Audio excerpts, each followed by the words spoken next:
Ave, true to Christ.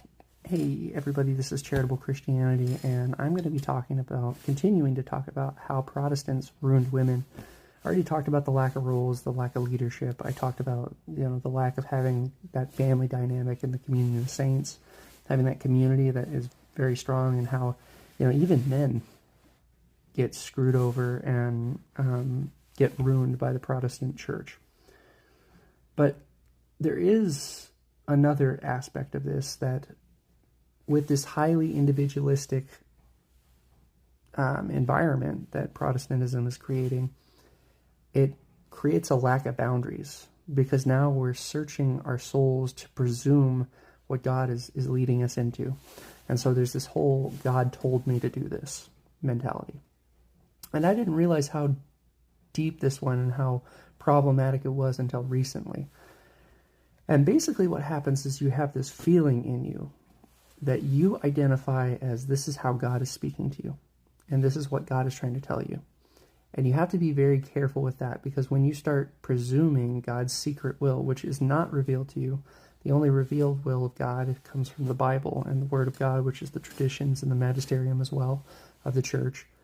But that is how we know what God's revealed will is. But we will never know for sure what, He is meaning for us to do. But what we can do is we can discern, and we can discern where we're being pulled to, or what our vocation is going to be. And we can use discernment to be able to test the Spirit and find that information. But there's a sleight of hand that happens where people will say, well, God told me to become a pastor.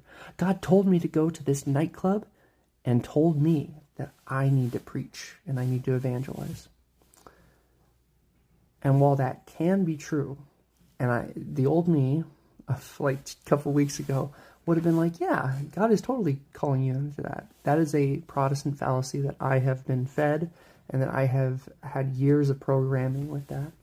And so I've now realizing that, I see how dangerous that is. Because once you start speaking for God, well, now you're going to justify it because God told me to be like this. Or people that believe that they were born gay, they can use that to justify it, because why would God make me like this, right? So we have to be careful in the way we're speaking for God, because again, it ruins people. It ruins women when we allow because women have a very strong discernment, and they have a really good emotional inventory that they can do.